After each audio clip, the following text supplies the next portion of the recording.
Hello and welcome to Wrestling with Real Estate, where we look to chokeslam all your real estate problems. I'm your host, former WWE wrestler and now Cirque du Soleil performer, and of course, multi-family real estate investor, Barri Griffiths. Now today we're joined by Lisa Hylton. Hey Lisa. Yes, thank you for having me, Barry. It's absolutely my pleasure. I'm excited to have you on the show. We're having a great chat beforehand, and we're going to have an even better chat on the show. So I'm excited about this. It's going to be a good one. Before we get started, do you want to introduce yourself to the audience? Totally. So my name is Lisa Hylton. I am a real estate syndicator based in Los Angeles, originally from the Cayman Islands, and my background is accounting. So I take my 14 and a half years in the accounting and funds space, financial services space, bringing it to real estate and building a real estate business for entrepreneurs, by entrepreneurs, with a focus on multifamily, recession-resistant real estate and providing cash flow, tax benefits, and building long-term wealth for investors. Very cool, very cool. So the Cayman Islands, where are the Cayman Islands? Yeah, they are below Cuba, to the left of Jamaica and Haiti, a 45-minute flight south of Miami. Okay. Beautiful beaches, great weather. Beautiful beaches, great weather, lots of good food. Yeah, friendly people, awesome. Good times. Awesome. We love the islands. So I don't think I've been to the Cayman Islands, but definitely on the list now for sure. Yeah, it's on the list. You got to put it on the list. I love that beach vacation style. That's one of the reasons why I like to invest in real estate, is to be, create that life for yourself, right? Yes. So you said you were in accounting. What aspect of accounting were you? CPA, doing personal taxes, or what part of it? So I am an inactive CPA. So I got my CPA, and in California, you can actually apply to be inactive CPA. So I'm an inactive CPA. I spent 10 years in public accounting, working on auditing all different types of funds, from hedge funds, mutual funds, fund of funds, all the funds. I started in Grand Cayman, and that's all that was available. It was funds, and still, it's funds and banking, because it's an offshore financial center. So I went from there 4 years in Cayman with PwC to another 4 years in Boston, and then 2 years in Los Angeles. And all of that was spent just working, auditing funds all throughout that 10-year career. And after that, I left to go work for an investment manager that raises funds, which are the people we were auditing. These are typically our clients in the past. So I went to then on the operation side of funds. So calling the capital, providing all the reporting to institutional investors, all those pension funds that people probably want to have invest in their deals and write those large checks. Those were the investors who were investing in those types of large funds that were investing in all different types of real estate, typically value add or opportunistic funds. And then all the different asset classes, so multifamily, hotels, industrial. So yeah. Wow, so that was a great base for what you're doing now, right? That was a lot of a great learning lesson, and a lot of lessons learned, and sort of stuff. Definitely. What were you seeing? Because you're seeing the successful ones and maybe the unsuccessful ones as well, right? Did you see a pattern in terms of what, even though they were investing in different asset class, was there something that run through in all of the successful ones, or was it such a wide scope that it's hard to bring something together from that? I can't say that there's a theme per se. I would say that most stuff were successful. Very few things were unsuccessful. For the things that were unsuccessful, typically it's greed. So holding too long, knowing that you should have sold maybe a few years back, and then not liking how much you're going to get, and holding on to the asset, and then now getting into a place where it's just not an opportune time. I worked on a fund that had two hotels, and a few years back they had, buyers who wanted to buy it from off of them, and they didn't want to sell it. So then, unfortunately, the market went down for hotels, and then COVID came and totally decimated what was left. And, it was unfortunate for those last two assets because it didn't really end well. So, just things like that, knowing when to cut your losses, buying land in like California with dealing with tons of entitlements, and it takes a really long time. So then you have a fund that wants to wrap up but can't wrap up because at somewhere along the journey, they chose to purchase this land parcel, and then it just took a really long time. Will it work out in the end? Probably. It's just that, like most things, like if you're going to go into some of these things, you just want to understand, like, it might take longer for the fund to wrap up because of this, because of like, trying to get the perfect amount of money for something, or, something like that. So, yeah. Very interesting. Very interesting. Mm-hmm. But then you decided you wanted to be on the other side of stuff, on the investing side of stuff. Yeah. What Yeah. was it? I heard something today that a lot of CPAs end up investing in real estate because they see their clients making all this money, and they're like, wow, okay, they're making the money. I'm helping them make money. Let me be on that side. Was that it, or was it just being around it that interested you? Well, my father was a contractor. He built 14 apartment units when I was a child. And so I grew up around real estate, but my parents weren't really big on like, oh, like make sure you build more real estate, or like, the importance of real estate. Like they always preached the importance of getting a good education and going to school and getting a really good job. That's like all my parents spoke on. And crazy thing is, my father was diagnosed with a brain tumor when I was in middle school and passed away by the time I got to college. But because he made those earlier investments, it enabled my family to weather the storms. And to this day, my family still has that over 30 years later, that portfolio. So I think that my early exposure to real estate was there. I also bought a place when I was living in Cayman. I bought a 2-bedroom, 2.5 bath. And like many people today, are, because the housing market is bonkers. Like so many people are out there buying homes because they love it. They walk into the home, they fall in love, and then they're spending all this money and they're buying. And I was one of them. I bought this property, which was supposed to be an investment property, but I bought it because I loved the property and I thought it was gorgeous. And it broke even the first year and lost money every single year for a total of 5 to 6 years. And when I bought it, I didn't think I was going to leave Cayman. A year later, I ended up getting an opportunity to go with the firm that I was working with at the time to Boston. And because I didn't think about property management, I didn't underwrite my deal for property management. So I couldn't afford property management. So I had strata, which is also known as HOA housing, whatever. So like I had all these different costs, which caused it to break even. And then eventually break even the first year and then lose money every single year after that. So I couldn't afford to hire like property management. So for me, what was crazy was that I had these early experiences of real estate, and I sort of knew that real estate was a good investment. But then my early experiences also just left a sour taste in my mouth, because by the time I sold the property, I had gotten $1,000 bill in the mail because the AC had broken down, and the tenant called the AC company. And I said, you know what, I'm done. I'm out of this property. And it took a while to sell, but it sold and I was out. And I said, no more real estate, none. And I always say that the universe has a sense of humor, because a year later is ended up taking a job working for AREI, like the company I was working for, and in private equity real estate funds. And that's when I was like, oh, wow, people are making money investing in real estate. You just need to know what you're doing. And clearly I hadn't known what I was doing. So that's why I was losing money. So I began the education process, listening to podcasts, Bigger Pockets, reading books, meeting people. And I went from trying to house hack right here in LA. This was 2017, duplexes for $1.1 million, requiring deferred maintenance work on top of this large sum of money to buy it. And then obviously that was not a good fit for me. So I moved on from that to then turnkey properties out of state. Couldn't pull the trigger. It just didn't feel like the right fit. And then eventually I took a break, and during that break of looking for real estate is when I discovered, I just ran across ran across syndications.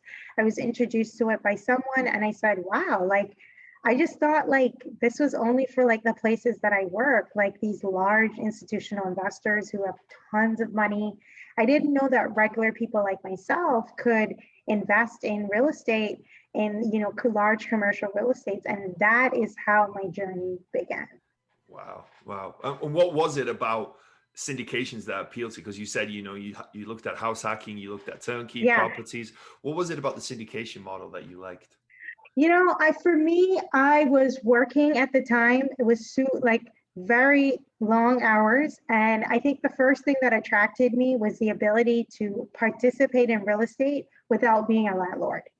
Because one of the reasons why I was not attracted with these turnkeys is I didn't want to be dealing with places in far distances like Alabama and all these other places, while having these a very demanding job to deal with that was demanding during the week and also trying to infringe on my weekends. So, so I think that was the main motivator. And then just being able to see that it was possible and know that working for the company I worked for, I was like, yeah, it's possible to invest this way and actually make money, because I saw it for myself every day working on those funds. Very cool, very cool. So you started investing passively, right? You invested as a limited partner. How was that process initially? Was it tough to find? Very. Okay, yeah. Well, it was not hard to find a syndicator, because the person who I met was a syndicator. And I was just like, I liked the person because I got to know them long before. I met them in 2018, and then by the time I invested with them, it was the summer of 2019. So there was a period of time where I was just getting to know them. And it wasn't because I knew they were a syndicator. I didn't find out that they were a syndicator until much later into the relationship. So because we were just doing a program together, they were a participant in a personal development program. So it just, the relationship sort of just grew organically with time, which was great for me. So yeah, since then I have invested in 5 syndications, 4 multifamilies and 1 industrial. And 2 of those syndications have gone full circle. The first one was in 2019, 600 units in Atlanta. And the second one was also in 2019 in the fall.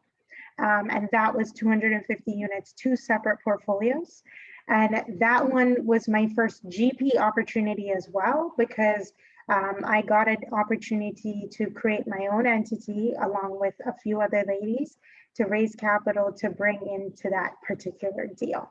And we were able to successfully raise $500,000, brought into the deal with our investors.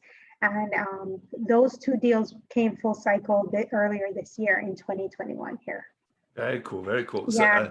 So how were you able to raise money, for that deal? Was it a challenge? Was it easy? It was a challenge. Yeah. It was a challenge. It was a 506B offering. And so it was only eligible to people we knew and had previous relationships with, as opposed to 506C for accredited investors only. And it was challenging, but, luckily, I came through. Out of the 500K, I raised about 50K of that myself. And then each lady, there's about 5 of us, and we each raised, roughly around that amount to put into the pie to get there. So I would say, my lessons that I've learned from that experience is that, number one, I speak to a lot of people these days about capital raising. Even though I haven't perfected the skill, I am working on it every single day, because this is what I love to do. I like talking to people. I love raising money. I love dealing with money. And I love real estate, and I also like talking to operators and learning about them and doing due diligence on them too. I like that part very much as well, I'll say. What I always say to people is, long before you have a deal, you need to be building relationships with investors. It's important, it's imperative, regardless of whether you want to raise capital for your career or not. You should be looking at all the people that you know in your network and reaching out to them and having conversations about whether they might be interested in what's going on with them, what are their goals, what advice they could give to you about investing and real estate. I recently listened to a podcast that says, when you ask for advice, you get money, and when you ask for money, you get advice. So having that conversation, building out, if you're in the real estate business and you're listening today, like, if you are going to get clear on what your strategy is it multifamily? Is it recession resistant real estate? Like, specifically, what is it? And then put together a simple presentation about why you like multifamily, and like, what are the types of deals you're looking for, and who are the types of partners you're working with, and that kind of stuff. So that way you can then start having conversations with people long before you have a deal. So that way, when you do have a deal, people aren't hearing from you for the first time. And they're like, oh, I've never known that you were interested in real estate. It's like, and now you have a deal. So like, having those conversations can help you to raise capital organically, which in my opinion is the best feeling and the best way. Yeah, very true. And then, but how are you finding these investors? Is it through social media? Is it just in your network, friends, family? How are you finding these investors? Yeah, great question. Great question. So couple things for people who are looking to raise capital. I think a few things that I would say out there is the book that has been crucial for me is the best ever apartment syndication book. And it talks about building a thought leadership platform. So that is one of the main ways people who are interested in this business to continue to build their network of finding investors. Instead of sort of finding, they're more attracting. So building your thought leadership platform, your own podcasts, articles, video content, educational platform, and then getting out there and seeking to add value to other people. That could be like joining Facebook groups and being active in these groups and like connecting with people, helping people, doing podcast tours. So getting on other people's podcasts, seeking to add value that way. Hosting meetups, in-person meetups, hosting quarterly or monthly webinars are also another great way to attract investors. And, for someone listening, they might be thinking, wow, this is a lot of work. It is. So I think it's important to get clear on your unique ability. Yeah. And, and so, like you said, raising money isn't easy, right? So if you want to raise money, you've got to be prepared to do that work. It is a lot of work, but that's what it takes, right? Nothing good comes from easy, really, right? You don't get stuff handed on a plate, so you've got to expect to do that. Very cool. What's next for you then, you think? Yeah,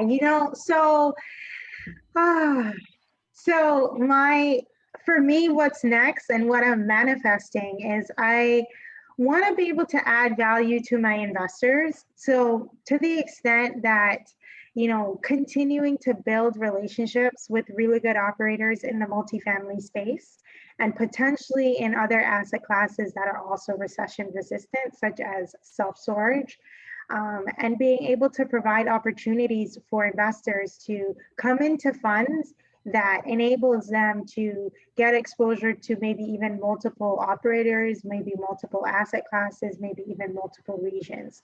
One of the things that,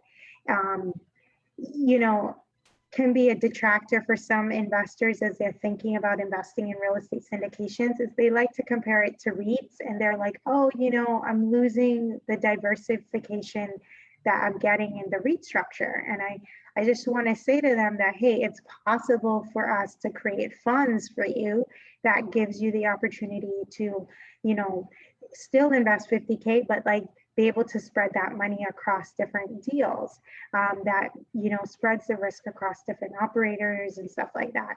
Does that happen overnight for someone like myself? No. But it can happen with time as I continue to get out there and I work and I do these single asset funds, and then building relationships with good operators and delivering good value to investors and getting to that place down the road. That's great. So now, are you ready for the knockout round? That's right. Let's go. So what would your wrestling name be? I would say that my wrestling name, I feel like I will go with Lisa the Shark. Okay, I like that. Yes, Lisa Lisa the the Shack. Shack. So every wrestler has a special move. What is your Mhm. special move in real estate? My special move is super connector. Nice, nice, and that's a great, Mhm. that's a great way to meet people, to have people think of you, to help people. Yes. It's a big cycle of things that really help everyone. That's cool. Yeah. What's been the biggest body slam you've taken in your real estate career? I would say is not hitting my raise goal is one of my biggest body slams today. Okay, yeah, yeah. And then lastly, was there a moment that you were standing on the top rope, getting ready to jump, but you were too scared? What was it, and how did you overcome it? Oh man, definitely. I would say that the most notable moment to date has been making the decision to leave my job. So I knew that when I took this last job, that this was going to be the last one. I declared it, but I didn't really know how I was going to actually make that leap. And it definitely felt like being on the very top rope and trying to, jump down from that. It took a lot. It took good coaches to be in my corner. It took a strong financial foundation that was prepared years in advance, and mindset constantly of being willing to show up and push through, and continuing to evolve as a person and grow and develop, like listening to books, reading, growing, just a lot of growth during this time of making that jump and continuing to jump and find my way back on my feet and in this new like arena of where I'm finding myself now. So yeah. Awesome, very cool. Well, there's no doubt that you'll be successful. I'm excited for the future, and it seems like you're playing the long game, and I respect that a lot. It's building something not for today or tomorrow, but for the long future. And I think that's how a lot of people become successful, having that longer outlook to things. So that's cool. So I'm sure everyone's enjoyed this interview. The good news is for everyone listening that we're going to record a second part, and the second part we're going to talk about how a passive investor should analyze a multifamily syndication, right? What to look for, how to analyze that, because I'm sure people are interested, but they might be scared and wondering what's a good deal, what's not a good deal, what am I looking at, what am I looking out for? So stay tuned for part 2. But before we go, if people want to reach out to you, people want to get in touch, what's the best place to do so? And plug your podcast as well. Make sure people know. Of course. Yeah. So as I said before, actually I may not have said this, I am the host of the Level Up REI Podcast.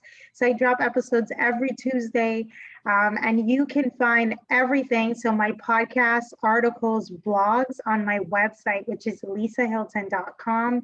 And that's Hylton like the hotel, only thing with a Y. And I do have a freebie. It's lisahylton.com/ebook. And it's a free beginner's guide to real estate syndication. Very cool. Well, go check all that out. Check out the podcast, give it a great rating, and check out part 2. So excited for that. Thank you, Lisa. Awesome. Thank you for having me.